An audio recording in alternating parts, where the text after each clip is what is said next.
말씀의 제목을 연합, 그런데 이제 다른 단어로 하지 않고 어떤 상태를 가리키는 연합되어진다는 것, being united라고 하는 제목으로 말씀을 한번 제목을 잡아봤습니다.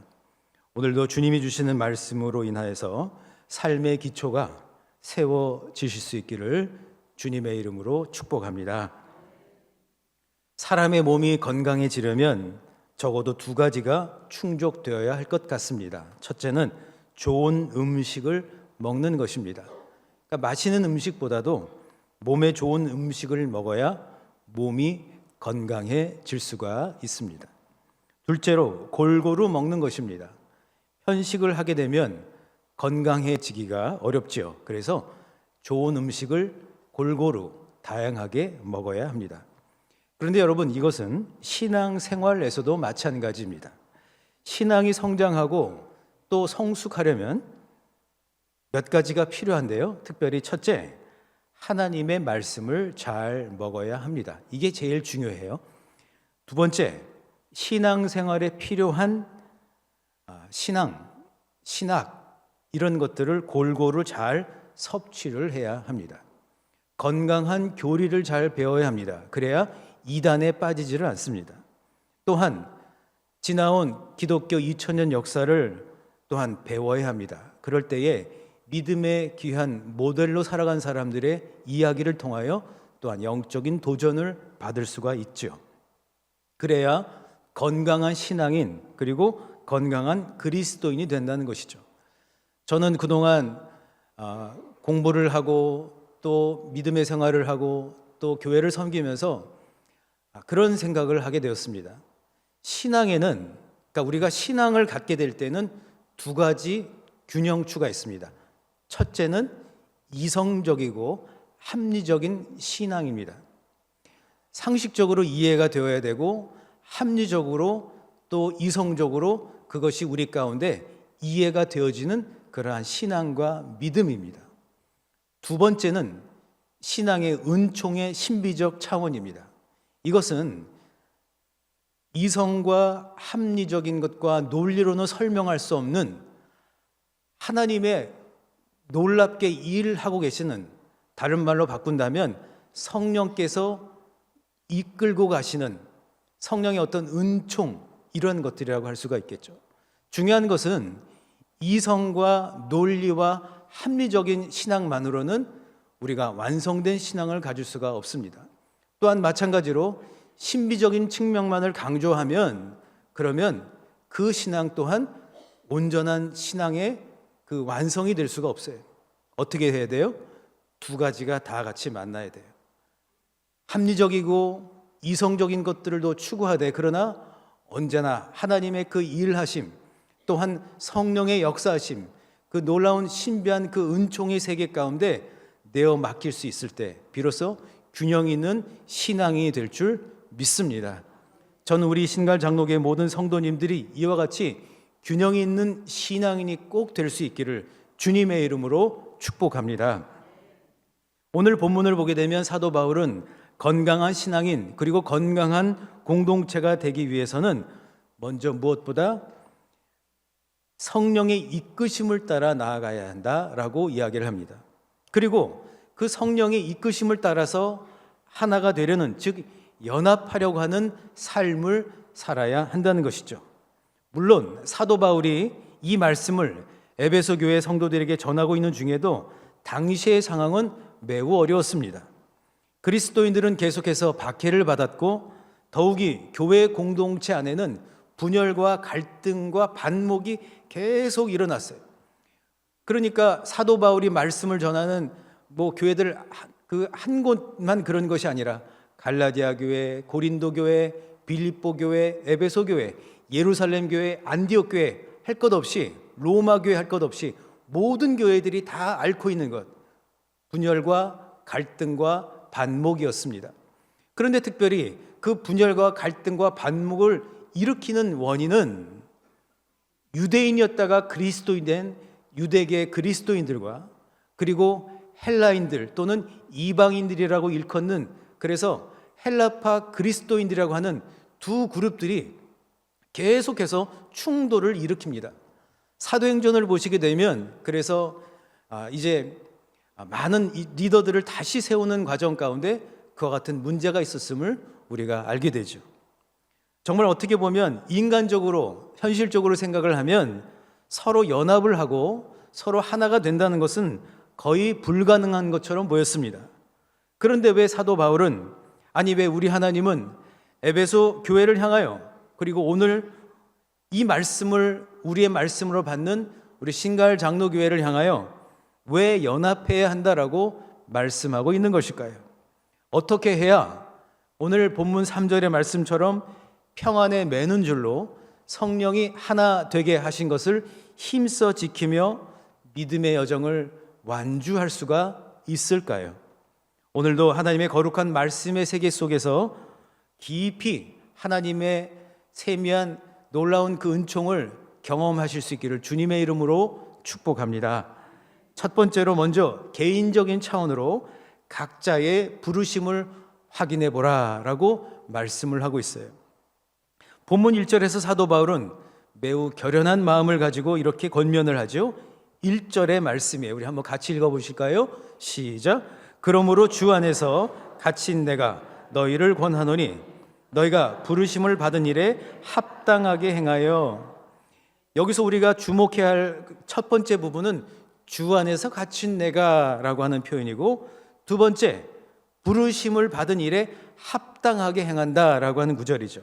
먼저 사도 바울은 스스로를 향하여서 갇혔다라고 얘기를 해요.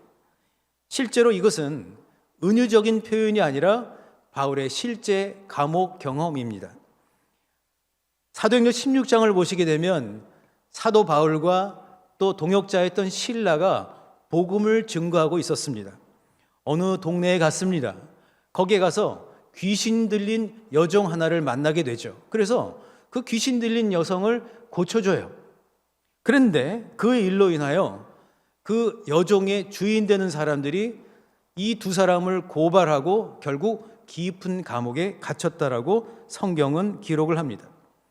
특별히 그들은 억울하게 감옥에 갇힌 것뿐만 아니라 매를 맞았고 양쪽 발에는 그 쇠고랑과 같은 착고를 차게 되었습니다. 사도행전 16장 25절에 보면 이렇게 기록을 해요.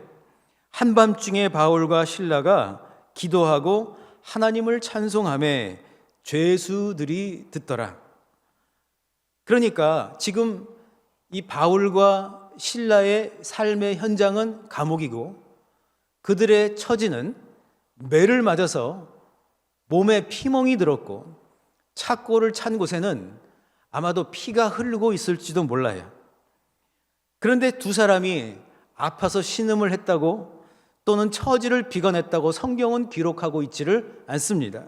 오히려 25절의 말씀을 우리가 함께 읽은 것처럼 그들은 한밤중에 하나님을 찬송하고 기도했다고 그렇게 기록을 하고 있죠. 어떻게 이것이 가능했을까요? 어쩌면 만약 저라면 그 감옥에 갇혀서 억울하다는 생각도 했을 것 같아요. 그리고 사명도 감당을 하고 이렇게 부르심에 순종을 한 것 같은데 하나님, 결국 이렇게 고발당하고 감옥에 갇히는 어떻게 하나님 이런 일들이 이루어질 수 있습니까? 라고 생각하기가 쉬웠을 것 같아요. 그런데 오늘 말씀을 1부 예배 때 전하고 2부 예배 때 전하고 이제 3부 예배를 준비하는 가운데 행간에 갇혀 있는 한 가지 뜻이 저에게 와 닿았어요. 그것은 그 사건, 당장에 감옥에 갇혀 있는 그 현실 또는 내가 지금 했던 그 일들만을 본다면 억울하고 답답하고 도무지 이해가 되지를 않았을 것입니다.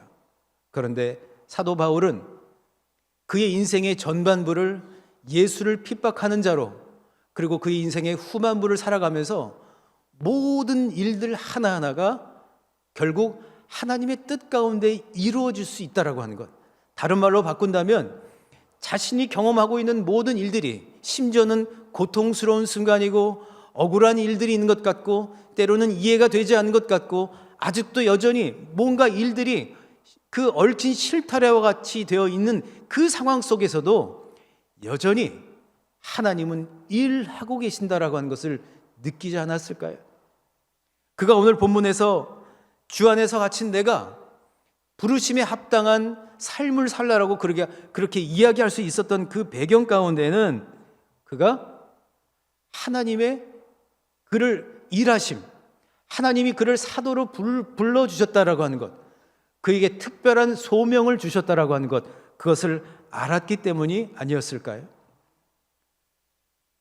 이번 한 주간 가운데 또 기도하고 또 책도 읽고 말씀을 준비하고 하는 가운데 그런 생각이 들었어요.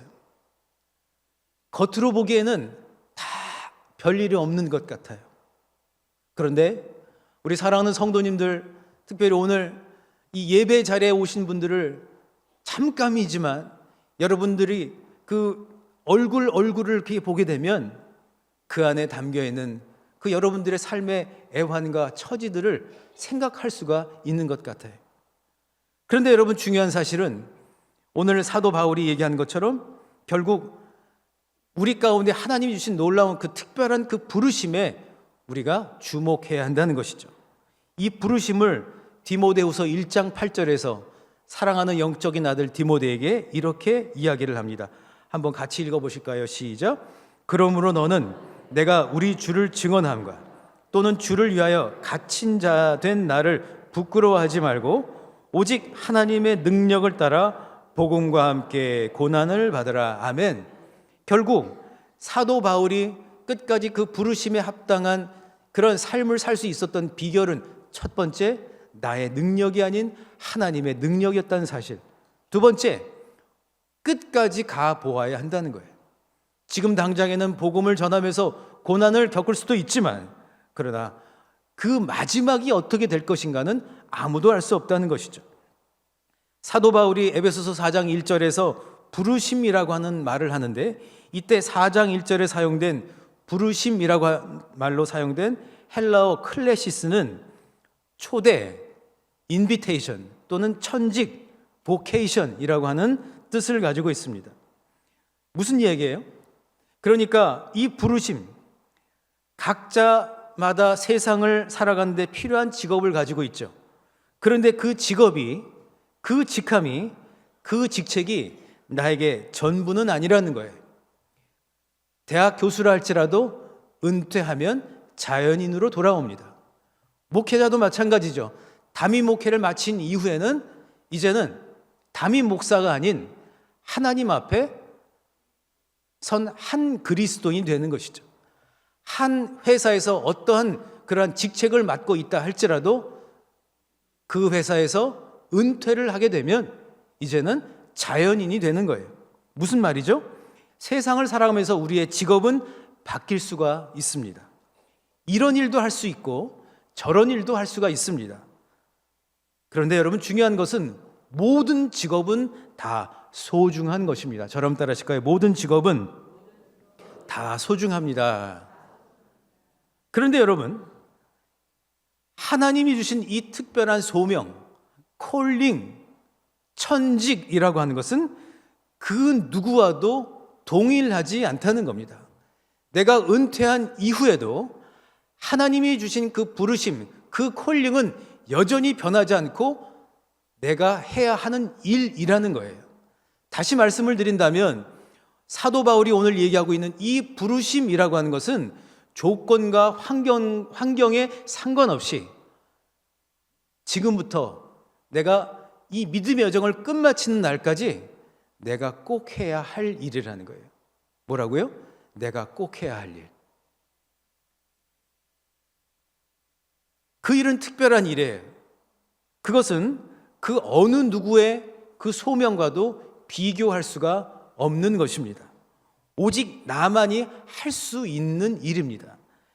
제가 2부 예배를 마치고 말씀 가운데서 제가 좀 확신되지 않는 부분이 있어서 이게 자료를 찾다가 구글에서 그 한 어떤 인물을 이렇게 쳤어요. 키프리아누스라는 사람을 쳤어요. 그랬더니 요즘엔 AI로 나오는 거 아시죠? 그랬더니 2013년도에 제가 썼던 논문이 나오는 거예요. 거기에 키프리아누스의 성령 중심의 교회론, 그래서 이거 누가 썼나라고 가서 봤더니 제가 썼더라고요. 기독교 학교에 발표했던 글이에요. 그러면서 제가 다시 한번 깜짝 놀란 게 있어요. 그때는 막 정신없이 막 쓰고 뭐 얼떨결에 쓴 것 같은데 그래도 다시 읽어보니 제법 잘 썼더라고요. 아니 여러분, 사실 매일매일 일터에서 직장에서 일을 한다는 게 얼마나 힘이 드세요? 힘드시죠? 말하면 잔소리죠? 다 힘든 거예요. 오래전에 스페인의 어느 방송국에서 아버지와 아들의 이야기를 TV로 방영한 적이 있다고 합니다. 그 이야기가 이렇습니다. 한번 들어보세요. 아버지가 아들의 방 앞에 서 있어요. 한번 상상을 해보십시오. 그리고 아버지가 큰 소리로 아들에게 이렇게 말을 합니다. 얘야, 일어나야지. 그러자 방 안에 있던 아들이 문도 열지 않고 대답을 합니다. 일어나고 싶지 않아요, 아버지. 그러자 아버지가 또 소리치며 말을 합니다. 일어나, 학교 가야지. 그러자 아들이 또 대답을 해요. 학교에 가고 싶지 않아요. 그러자 아버지가 아들에게 왜 학교 가기 싫으냐고 물었어요. 그러자 아들이 세 가지로 대답을 해요. 세 가지 이유로 학교에 가기가 싫어요. 첫째, 거긴 너무 시시해요. 둘째, 아이들이 성가시게 굴어요. 셋째, 전 학교 자체가 싫어요. 그러자 아버지가 이렇게 얘기를 합니다. 그래? 그럼 네가 왜 반드시 학교에 가야 되든지 내가 그 세 가지 이유를 말해줄게. 첫째, 그건 너의 의무고. 둘째, 네 나이가 45이고. 셋째, 넌 그 학교의 교장이잖니. 앤소니 드멜로 신부님의 깨어나십시오에 나오는 이야기 중에 하나예요. 어쩌면 여러분 모두가 다 출근하기 싫죠. 그 교장 선생님처럼 매일매일 반복되는 그 일들을 한다는 것이 여러분 그 교장 선생님처럼 힘들 수가 있지 않겠어요? 그런데 제가 좋아하는 또 존경하는 교장 선생님이시자 장로님이 한 분 계세요. 말씀드린 적이 있을 겁니다. 이분은 안산 동산고등학교를 설립하신 분이기도 한데요. 그런데 그분이 그 학교가 처음 지어질 때부터 막 지어지려고 계획을 할 때부터 또 그 학교가 명문학교가 되고 그리고 그 학교에서 은퇴를 하고 이제는 강원도 강릉에 있는 작은 크리스찬 대안학교의 교장 선생님으로 계신데 그런데 지금도 여전히 그분은 수십 년 동안 아침에 일어나면 첫 기도를 이렇게 드린다고 합니다. 하나님, 저 무능합니다. 하나님, 저 아무것도 할 줄 몰라요. 하나님, 저는 사람들은 몰라도 저는 정말 연약해요. 그러니 저에게 힘을 주세요. 저에게 지혜를 주세요. 그래야 할 수 있어요. 그래서 그분은 지금도 여전히 그렇게 기도를 하시고 또 하나님이 주시는 그 능력을 가지고 힘써 지금까지 그렇게 달려오고 있다고 그래요. 그분은 제가 만났을 때만 하더라도 그 기도 수첩에 한 600명 정도 이름이 적혀 있는데 최근에 그분하고 통화를 하다 보니 지금은 900명이 넘는데요. 계속해서 아침마다 그렇게 기도하시고 그 수백 명의 사람들의 이름을 부르면서 그렇게 또 기도를 하신 거예요. 그러면서 그래요. 최 목사님도 기도하고 있어요. 이렇게 얘기를 하시더라고요.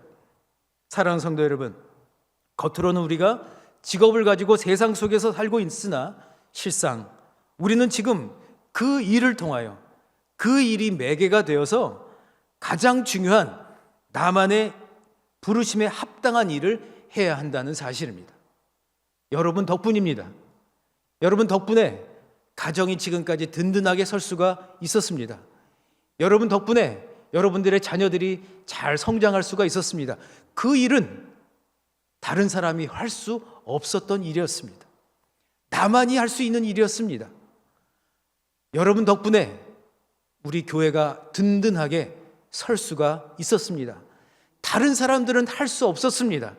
여러분이었기에 가능했습니다. 그리고 그것은 계속해서 이어지고 있다는 것이죠. 비교하지 맙시다. 그리고 다른 것 볼 필요도 없습니다. 오늘 제가 여러분 이렇게 변신한 모습을 가지고 이렇게 올라왔지만 얼마나 당당합니까? 이렇게. 그 이유가 있어요. 나는 나예요. 최철은 최철이죠. 예? 최철이 이름은 똑같을지 모르지만 저 같은 사람은 세상에 단 한 명밖에 없더라고요. 할렐루야. 여러분도 마찬가지세요. 여러분은 세상에 단 한 분뿐이에요. 여러분만이 할 수 있는 일이 있다고요. 그거 하셔야 돼요. 그게 부르심이에요. 그래서 올 한 해 나의 일터에서, 나의 가정에서 내가 꼭 해야 하는 그 특별한 일을 나의 직업과 나의 삶의 터전을 통하여 멋지고 아름답게 해낼 수 있기를 주님의 이름으로 축복합니다. 우리 옆에 계신 분께 특별한 일을 꼭 하셔야 됩니다 라고 간절하게 좀 얘기를 좀 해주시길 바랍니다. 특별한 일을 꼭 하셔야 합니다. 그런가 하면 두 번째로 공동체적 차원에서 교회 안에서 그리고 동일하게 세상 속에서 하나됨을 추구하며 살아야 한다는 것입니다. 자, 여러분, 말씀드렸던 것처럼 믿음, 신앙을 가지려면 합리적이고 이성적인 신앙적 탐구가 필요하고요. 또 한쪽에서는 은총의 신비 가운데에 열어두는 것들이 필요하죠. 마찬가지로 정말로 믿음의 사람이 꼭 되기 위해서 성장하고 또 성숙한 믿음의 사람이 꼭 되기 위해서 꼭 필요한 것은 신앙은 개인적인 차원이 있고 공동체적인 차원이 있다는 거예요. 개인적인 차원만 강조해서도 안 돼요. 공동체적인 차원만 강조해서도 안 돼요. 개인적 차원과 공동체적 차원이 같이 만날 때 비로소 균형 있는 신앙인이 될 줄 믿습니다.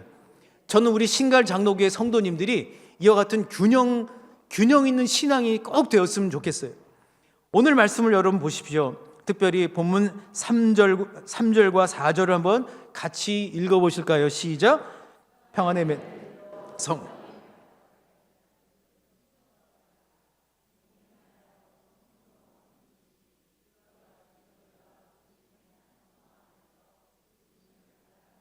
아멘. 이 말씀 가운데서 우리가 주목해야 할 부분은 힘써 지키라라고 하는 구절이고요. 또 하나, 여러분의 그 특별한 부르심이 완성되기 위해서 꼭 필요한 것은 한 소망 안에서 함께 나아가야 된다는 거예요. 오래전에 선교단체에서 훈련을 받은 적이 있습니다. 말씀드린 적이 있을 거예요. 6개월 동안 선교 훈련을 받는데 3개월 동안 합숙을 하면서 강의를 들었습니다. 밥도 같이 먹고 예배도 같이 드렸습니다. 그리고 이제 팀을 이뤄서 각 팀들이 아울리치, 단기 선교를 떠나게 되었습니다. 저는 이제 10명의 팀과 함께 이제 합류하게 되었는데, 제가 길론이 좀 어두워요. 지난 금요일 날 저녁 때도 우리 최봉규 장로님하고 청년들 방문하러 가는데, 장로님 아니었으면 저기 부산까지 갔을지도 몰라요. 길을 막 잘못 들었는데 장로님 일로 가세요 이래가지고 길론이 어두운 제가 운전을 담당했어요. 또 20살부터 60세까지 그야말로 3세대가 다 모였어요. 20세 된 그 여자 청년은 파라과이에서 왔고, 30세 또 청년은 또 과테말라에서 오고, 그리고 40대 뉴저지에서 오고, 막 LA에서도 오고, 그리고 60대신 또 장로님은 방사선과 의사신데 시카고 지역에서 왔어요. 그러니까 막 원근 각지에서 다 모인 거예요. 3세대가. 그러니 여러분, 어떤 일이 일어났을까요? 화목하게 행복했더라? 아니죠. 세대 차이가 얼마나 났겠습니까? 젊은 사람들은 또 젊은 대로, 또 연로하신 분들은 또 연로하신 분대로 각자가 고집을 피는데 정말 제가 못 해먹겠더라고요. 아니, 마음이 하나가 된 적이 한 번도 없는 거예요. 심지어는 또 60세 된 우리 장로님 부부는 우리 권사님이 계신데, 그 권사님이 참 소녀 같은 분인데 20세 된 또 청년이 이제 뭐 호칭 다 빼고 형제 자매로 불러야 된다고 하니까 그 권사님한테 자매님 이렇게 부른 게 아니라 자매님 그렇게 하시면 안 돼요. 맨날 그러니까 그 자매님이 어떻게 됐겠어요? 짐 싸갖고 간다고 막. 이거 진짜 못해 먹겠더라고 제가. 이렇게 이분들이랑 거의 3달을 다녀야 되는데, 아이고 정말 북가주부터 하와이까지 이거 어떻게 가나? 그러는 가운데 매일 빠지지 않고 했던 게 있어요. 묵상 시간이에요. 매일 아침 함께 모여서 말씀을 읽고 그리고 기도하는 시간이었어요. 하나님께서 각자에게 어떤 생각을 주시는지, 어떤 마음을 주시는지, 아니 뭐 하나님이 막 음성 들려주셨다가 아니라 말씀을 묵상을 하고 하나님이 주신 어떤 그러한 마음들, 이렇게 좀 하면 좋겠다, 이런 마음들이에요. 그렇게 그 각자에게 주신 생각에 귀 기울여 보는 시간이었어요. 오늘 우리가 무슨 일을 할 것인가? 그런데 여러분, 일주일이 되도록 하나도 일을 못한 거예요. 마음이 안 맞으니 할 수가 없는 거예요. 그런데 어느 날 각자 기도하는 가운데 서로의 마음이 모아지기 시작을 하는 겁니다.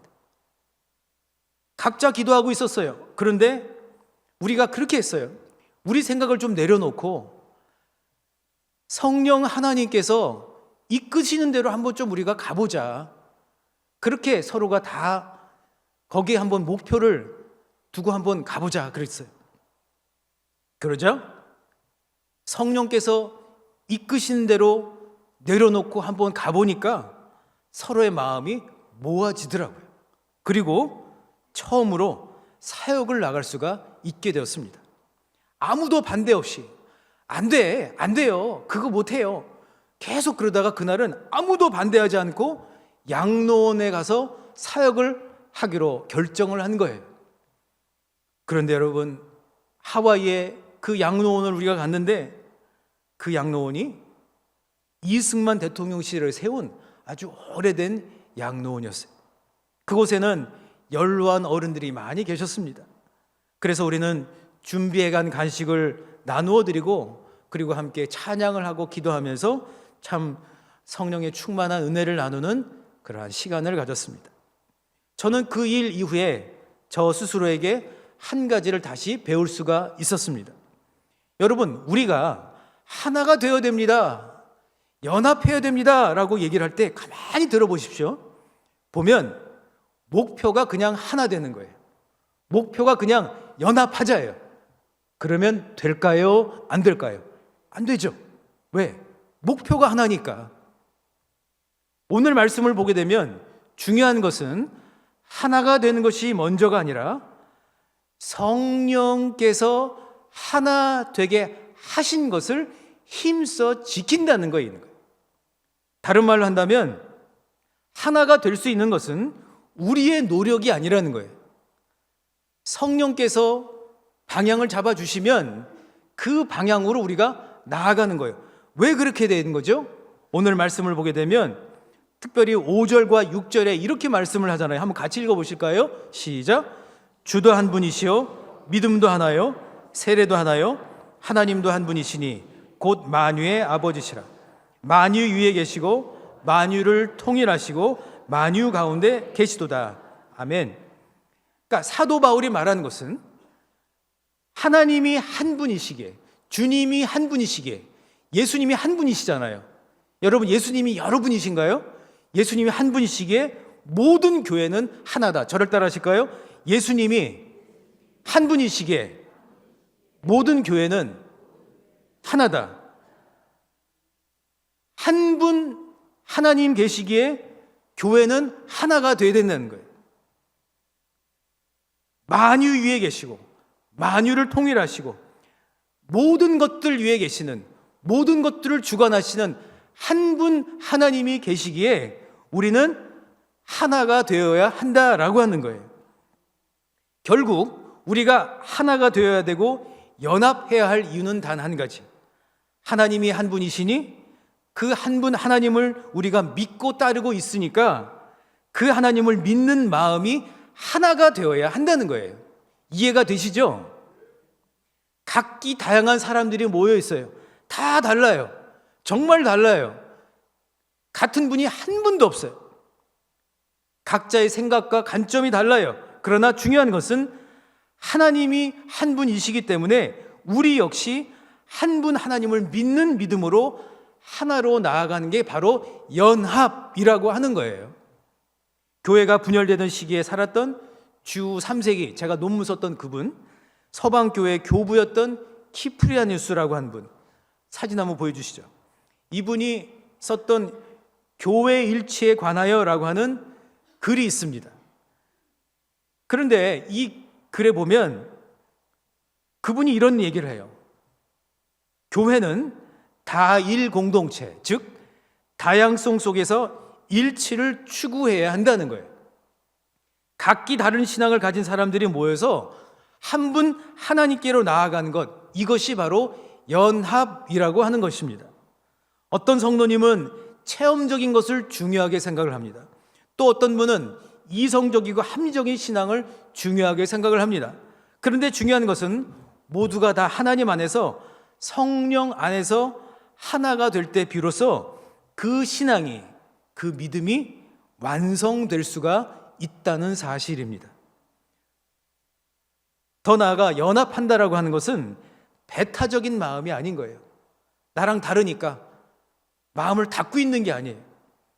연합의 시작은 열린 마음이에요. 하나됨의 시작은 열린 마음이에요. 저랑 따라 하실까요? 하나됨의 시작은 열린 마음입니다. 열린 마음으로 누군가의 신앙을 존중해주고, 열린 마음으로 이성적 신앙도 배워야 하고, 동시에 논리와 이성으로는 설명할 수 없는 신앙의 신비를 배워야 합니다. 그리고 이 두 가지가 함께 어우러질 때에 균형 있는 신앙인, 균형 있는 교회가 될 줄 믿습니다. 말씀의 결론을 맺고자 합니다.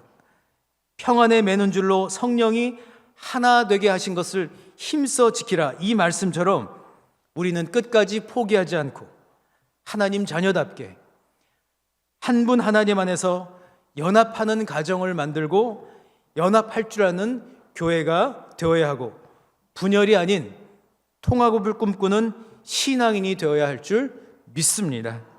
기억하십시오.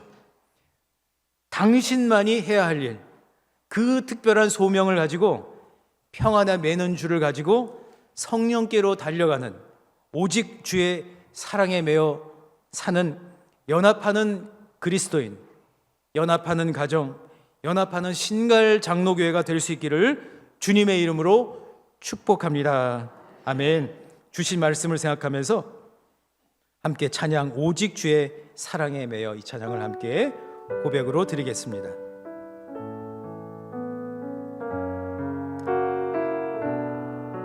가슴에 손을 얹으시고 함께 찬양합니다.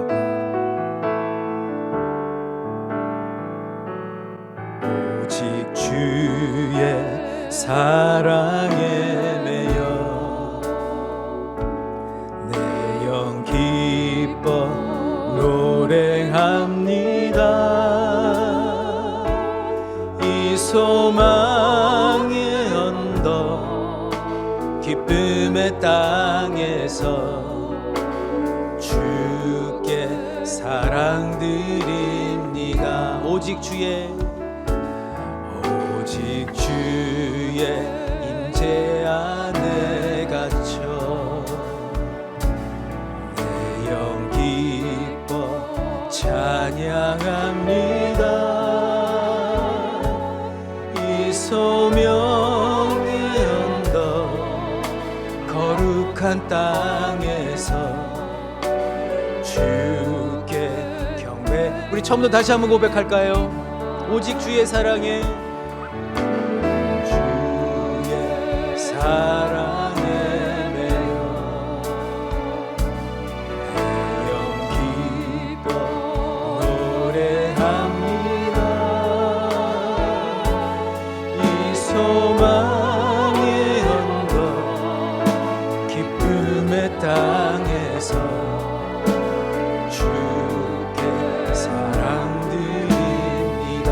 오직 주의 임재 안에, 오직 주의 임재 안에 갇혀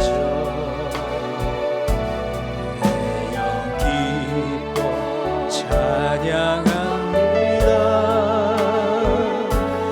이 소명의 언덕 거룩한 땅에서 주께 경배드리, 주께서 주신 모든 은혜를, 주께서 주신 모든 은혜 나는 말할 수 없네. 내 영혼 즐거이 주 따르렵니다. 주께 내 삶들이, 주께서 주신 모든 은혜를 나갑니다. 주께서 주신 모든 은혜 나는 말할 수 없네. 내 영혼 즐거이 주 따르렵니다. 주께, 마지막으로 한 번 더 고백합니다. 주께서 주신 모든 은혜, 주께서 주신 모든 은혜 나는 말할 수 없네. 내 영혼 즐거이 주 따르렵니다. 주께 내 삶, 여러분의 목소리에만 주께서 주신 모든 은혜,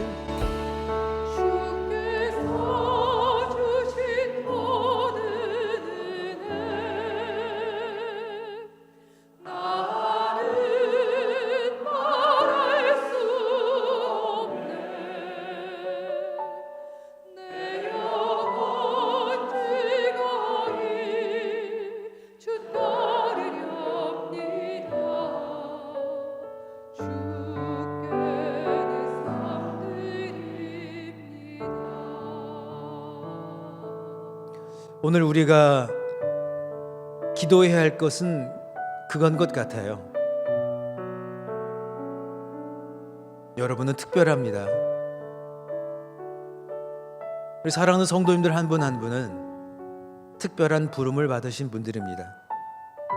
그 부름, 그 특별한 소명은 다른 누가 할 수가 없습니다.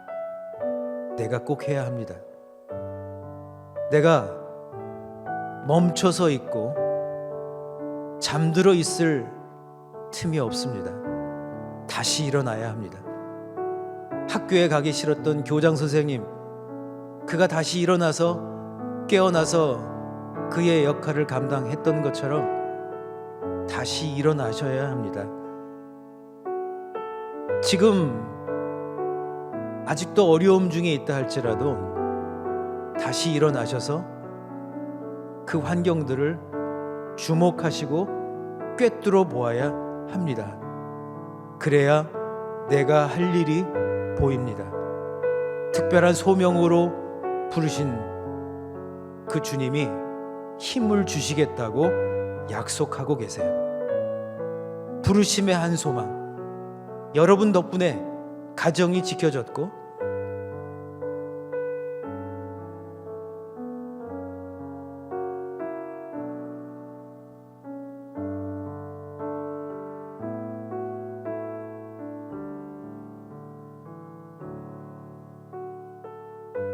여러분 덕분에 자녀들이 살아났고 갈 길을 갈 수 있었고, 여러분 덕분에 어려움도 많이 있고 우여곡절 끝에 그래도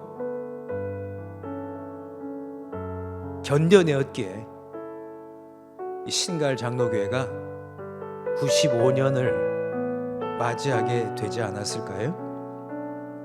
아직도 어쩌면 우리 가운데 남아있는 그 오래된 반목과 갈등의 아픈 기억들,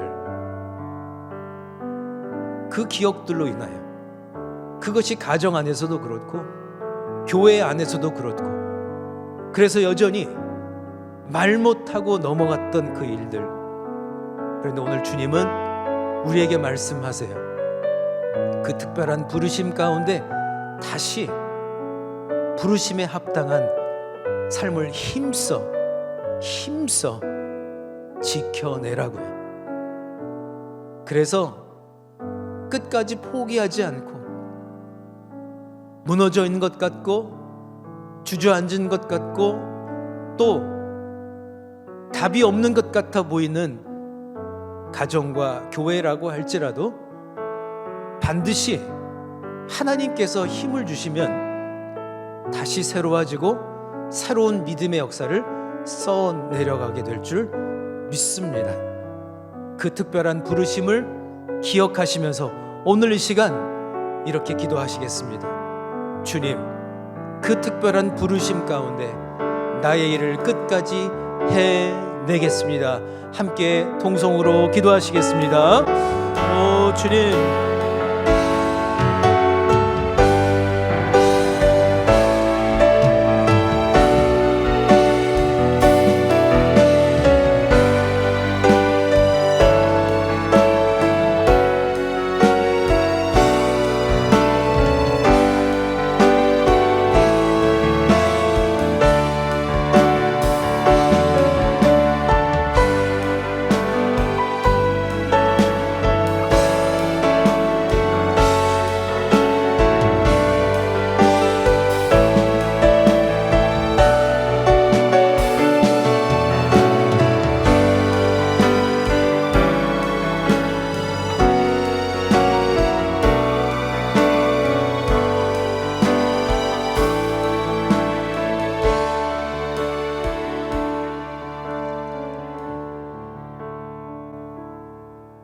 때로는 주님을 따라 구원받은 감격과 또 놀라운 그 은총 가운데 기뻐했고, 때로는 열심을 다해 살아왔지만 그러나 뜻한 대로 되지 않았던 많은 일들로 인하여 아파하고 또 많은 기억의 상처들 속에서 힘들어했던 그런 날들. 그럼에도 불구하고 우리 주님은 다 그것을 보시고 우리를 향하여 다시 일어나 그 특별한 소명자로 살아가라고 말씀하시니 감사드립니다. 사랑의 하나님, 나의 인생은 그 누구와도 비교될 수가 없음을 알게 됩니다. 나는 특별합니다. 왜냐하면 내가 해야 할 특별한 소명이 있기 때문입니다. 그렇게 해왔고 또 지금도 그렇게 할 것이며 또 그렇게 해 나아갈 때에 주님, 나의 능력이 아닌 하나님의 능력으로 이끌어 주시옵소서. 더 나아가 부르심의 한 소망 안에, 진정한 부르심은 함께 살아나는 것, 함께 꿈꾸는 것, 함께 연결되는 것, 함께 열매를 맺는 것임을 알게 하여 주시니 감사드립니다. 우리 가정 가운데 어려움이 있습니까?